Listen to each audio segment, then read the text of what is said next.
ಎಲ್ರಿಗೂ ನಮಸ್ಕಾರ. ನನ್ನ ಹೆಸರು Netra Shashikumar. Welcome back to my YouTube channel. Varamahalakshmi ಹಬ್ಬದಲ್ಲಿ ಯಾರು ಈ ರೀತಿ ಮಡ್ಲಕ್ಕಿಯನ್ನು ಇಟ್ಟು ಪೂಜೆ ಮಾಡ್ತಾರೋ ಅವರ ಇಷ್ಟಾರ್ಥವು ಆ ತಾಯಿ ಈಡೇರಿಸುತ್ತಾಳೆ ಅನ್ನೋ ನಂಬಿಕೆ ಇದೆ. ಸೊ ಇವತ್ತಿನ ವಿಡಿಯೋದಲ್ಲಿ ಮಡ್ಲಕ್ಕಿಯನ್ನು ಹೇಗೆ ತಾಯಿಗೆ ಇಡೋದು ಅನ್ನೋದನ್ನು ತಿಳ್ಕೊಳ್ಳೋಣ. ಸೊ ಮೊದಲಿಗೆ ನಾವಿಲ್ಲಿ ಒಂದು ತಟ್ಟೆಯನ್ನು ತೊಗೊಂಡಿದ್ದೀವಿ. ಈ ತಟ್ಟೆಯು ದೇವರಿಗೆ ಮೀಸಲಿರುವ ತಟ್ಟೆಯಾಗಿರಬೇಕು ಅಥವಾ ಹೊಸ ತಟ್ಟೆಯನ್ನು ಕೂಡ ನೀವು ತಗೋಬೋದು. ಆದರೆ ಯಾವುದೇ ಕಾರಣಕ್ಕೂ ನೀವು ಉಪಯೋಗಿಸುವ ತಟ್ಟೆಯನ್ನು ದೇವರ ಕಾರ್ಯಕ್ಕೆ ಬಳಸೋಕ್ಕೆ ಹೋಗಬೇಡಿ ಮತ್ತು ಮಡ್ಲಕ್ಕಿ ಕೂಡ ಕಟ್ಟೋದಕ್ಕೂ ಕೂಡ ಬಳಸೋಕ್ಕೆ ಹೋಗಬೇಡಿ. ನಂತರ ಈ ತಟ್ಟೆಗೆ ನಾನು ಇಲ್ಲಿ 1 ಗ್ಲಾಸಿನಷ್ಟು ಅಕ್ಕಿಯನ್ನು ಹಾಕೋತಾ ಇದ್ದೀನಿ.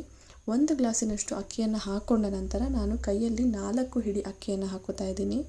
ನೀವು 5 ಸೇರಿನಷ್ಟು ಅಕ್ಕಿಯನ್ನು ಕೂಡ ಹಾಕೋಬೋದು ಅಥವಾ 5 ಗ್ಲಾಸಿನಷ್ಟು ಅಕ್ಕಿಯನ್ನು ಕೂಡ ಹಾಕೋಬೋದು ಅಥವಾ 5 ಪಾವಿನಷ್ಟು ಅಕ್ಕಿಯನ್ನು ಕೂಡ ಹಾಕೋಬೋದು.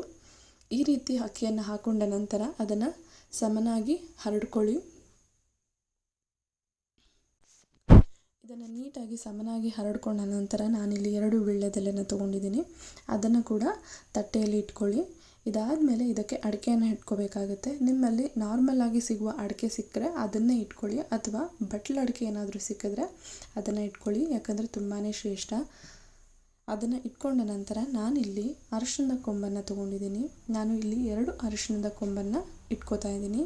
ಅರಿಶಿಣದ ಕೊಂಬು ಮಾಂಗಲ್ಯದ ಸಂಕೇತ, ಆದ್ದರಿಂದ ಇದನ್ನು ಕೂಡ ಇಟ್ಕೊಳ್ಳೋದು ತುಂಬಾ ಒಳ್ಳೆಯದು ಮತ್ತು ಶ್ರೇಷ್ಠ ಕೂಡ ಹೌದು.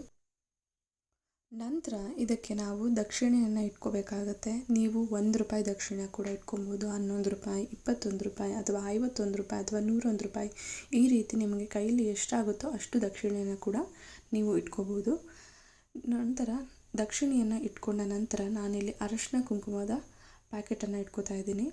ಈ ರೀತಿ ಅರಿಶಿನ ಕುಂಕುಮದ ಪ್ಯಾಕೆಟನ್ನು ಇಟ್ಕೋಬೋದು ಅಥವಾ ನೀವು ಅರಿಶಿನ ಕುಂಕುಮನ ಒಂದು ಬಟ್ಲಲ್ಲಿ ಕೂಡ ಹಾಕಿ ಇಡ್ಬೋದು. ಇದನ್ನು ಇಟ್ಕೊಂಡ ನಂತರ ನಾನಿಲ್ಲಿ ಅಲಂಕಾರದ ಸಾಮಾನನ್ನು ಇಟ್ಕೋತಾ ಇದ್ದೀನಿ. ಇದನ್ನು ಗೌರಿ ಸಾಮಾನು ಅಂತ ಕೂಡ ಕರೀತಾರೆ. ಇದರಲ್ಲಿ ಬಾಚಣಿಗೆ, ಕಣ್ಕಪ್ಪು ಮತ್ತು ಅರಿಶಿನ ಕುಂಕುಮ, ಕನ್ನಡಿ ಇತ್ಯಾದಿ ವಸ್ತುಗಳು ಕೂಡ ಇದರಲ್ಲಿ ಇರುತ್ತೆ. ಇದನ್ನು ನೀವು ಗಂಧಿಗೆ ಅಂಗಡಿಲಿ ತೊಗೊಬೋದು, ಎಲ್ಲ ಕಡೆ ಕೂಡ ಸಿಗುತ್ತೆ. ಇದನ್ನು ಕೂಡ ನಾನಿಲ್ಲಿ ಇಟ್ಕೊಂಡಿದ್ದೀನಿ. ಇದನ್ನು ಇಟ್ಕೊಂಡ ನಂತರ ನಾನಿಲ್ಲಿ ಒಂದು ಬ್ಲೌಸ್ ಪೀಸ್ನ ಕೂಡ ಇಟ್ಕೋತಾ ಇದ್ದೀನಿ. ನಿಮ್ಗೆ ಬೇಕಿದ್ರೆ ಸೀರೆ ಕೂಡ ಇಟ್ಕೋಬೋದು. ನೀವು ಅಮ್ಮನವರಿಗೆ ಸೀರೆ ಉಡಿಸಿದ್ರೂ ಕೂಡ ನೀವು ಮಡ್ಲಕ್ಕಿ ಇಡಬೇಕಾದ್ರೆ ಬ್ಲೌಸ್ ಪೀಸ್ ಅದರಲ್ಲಿ ಇಟ್ಕೊಳ್ಳೇಬೇಕು. ಸೊ ಇವಾಗ ನಾನೊಂದು ಬ್ಲೌಸ್ ಪೀಸ್ನ ಇಟ್ಕೊಂಡ ನಂತರ ನಾನಿಲ್ಲಿ ಅಚ್ಚಬೆಲ್ಲವನ್ನು ತೊಗೊಂಡಿದ್ದೀನಿ. ಅದನ್ನು ಕೂಡ ಇಲ್ಲಿ ಇಟ್ಕೊತಾ ಇದ್ದೀನಿ. ಅದಾದಮೇಲೆ ಕೊಬ್ಬರಿ ಬಟ್ಲನ್ನು ಇಟ್ಕೊತಾ ಇದ್ದೀನಿ. ಖಾಲಿ ಕೊಬ್ಬರಿ ಬಟ್ಲನ್ನು ಯಾವತ್ತೂ ಇಡಬಾರ್ದು, ಅದಕ್ಕೋಸ್ಕರ ಇಲ್ಲಿ ನಾನು ಸ್ವಲ್ಪ ಹುರ್ಗಡ್ಲೆಯನ್ನು ಹಾಕ್ಕೊಂಡಿದ್ದೀನಿ. ಅದಾದಮೇಲೆ ನಿಮ್ಮ ಬಳಿ ಏನಾದರೂ ಡ್ರೈ ಫ್ರೂಟ್ಸ್ ಇದ್ದರೆ, ಗೋಡಂಬಿ, ದ್ರಾಕ್ಷಿ, ಬಾದಾಮಿ, ಕಲ್ಸಕ್ಕರೆ ಈ ಥರ ಏನಾದರೂ ಡ್ರೈ ಫ್ರೂಟ್ಸ್ಗಳಿದ್ರೆ ಅದನ್ನು ಕೂಡ ನೀವು ಇಟ್ಕೋಬೋದು. ನನ್ನ ಬಳಿ ಇತ್ತು, ಸೊ ಅದನ್ನು ಕೂಡ ನಾನು ಈಗ ಹುರ್ಗಡ್ಲೆ ಹಾಕ್ಕೊಂಡಿದ್ನಲ್ಲ ಅಲ್ಲಿನೇ ಆ ಡ್ರೈ ಫ್ರೂಟ್ಸ್ನ ಕೂಡ ಹಾಕೋತಾ ಇದ್ದೀನಿ. ಸೊ ಈ ರೀತಿ ಆ ಡ್ರೈ ಫ್ರೂಟ್ಸ್ನ ಹಾಕ್ಕೊಂಡ ನಂತರ ಬಳೆನ ಕೂಡ ಇಟ್ಕೋಬೇಕಾಗುತ್ತೆ. ನೀವು ಹಸಿರು ಬಳೆಯನ್ನು ಇಟ್ಕೋಬೋದು ಅಥವಾ ಕೆಂಪು ಬಳೆಯನ್ನು ಕೂಡ ಇಟ್ಕೋಬೋದು.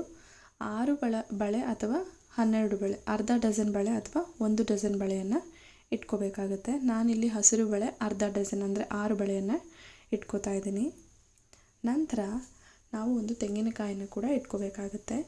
ಯಾವಾಗಲೂ ಅಷ್ಟೇ ಮಡ್ಲಕ್ಕಿಯನ್ನು ಇಡಬೇಕಾದ್ರೆ ತೆಂಗಿನಕಾಯಿ ಇಡೋದು ಕೂಡ ತುಂಬಾ ಮುಖ್ಯ, ಯಾಕೆಂದರೆ ಅದು ಪೂರ್ಣ ಫಲ ಆದ್ದರಿಂದ ತೆಂಗಿನಕಾಯಿನ ಯಾವಾಗಲೂ ಇಡಬೇಕು.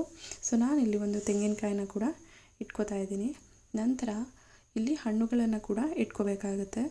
ನಾನಿಲ್ಲಿ 5 ರೀತಿಯ ಹಣ್ಣುಗಳನ್ನು ತೊಗೋಬೋದು ಅಥವಾ 3 ರೀತಿಯ ಹಣ್ಣುಗಳನ್ನು ತೊಗೋಬೋದು. ನಾನಿಲ್ಲಿ 3 ರೀತಿಯ ಹಣ್ಣುಗಳನ್ನು ತೊಗೊತಾ ಇದ್ದೀನಿ. ಸೊ ಈ ರೀತಿ 3 ರೀತಿಯ ಹಣ್ಣುಗಳನ್ನು ತೊಗೊಂಡು ತಟ್ಟೆಯಲ್ಲಿ ಜೋಡಿಸ್ಕೋಬೇಕಾಗತ್ತೆ. ನಂತರ ನಾವು ಹೂವುಗಳನ್ನು ಕೂಡ ಇಟ್ಕೋಬೇಕಾಗುತ್ತೆ. ನಾನಿಲ್ಲಿ ರೋಸ್ ಹೂವು ಮತ್ತು ಸೇವಂತಿಗೆ ಹೂವನ್ನು ಇಟ್ಕೊಂಡಿದ್ದೀನಿ. ನಿಮಗೆ ಮಲ್ಲಿಗೆ ಹೂವು ಸಿಕ್ಕಿದ್ರೆ ಮಲ್ಲಿಗೆ ಹೂವನ್ನು ಇಟ್ಕೊಳ್ಳಿ ಅಥವಾ ರೋಸ್ ಹೂವನ್ನು ಇಟ್ಕೋತೀರ ಅಂದರೆ ಅದನ್ನು ಕೂಡ ಇಟ್ಕೋಬೋದು. ಸೊ ಈ ರೀತಿ ಮಡ್ಲಕ್ಕಿಯನ್ನು ಪೂರ್ಣವಾಗಿ ಸಿದ್ಧ ಮಾಡಿಕೊಂಡ ನಂತರ ದೇವರಿಗೆ ಇಟ್ಟು ಪೂಜೆಯನ್ನು ಮಾಡಿದ ನಂತರ ಈ ಮಡ್ಲಕ್ಕಿಯನ್ನು ಏನು ಮಾಡಬೇಕು ಅಂತ ಅಂದರೆ, ಮೊದಲಿಗೆ ಇದನ್ನು ನಿಮ್ಮ ಮನೆ ಮಗಳಿಗೆ ಕೊಡ್ಬೋದು ಅಥವಾ ನಿಮ್ಮ ಮನೆಯ ಸೊಸೆಗೆ ಕೊಡ್ಬೋದು. ಇಲ್ಲ ಅಂದರೆ ನೀವು ಕೂಡ ಉಪಯೋಗಿಸ್ಬೋದು.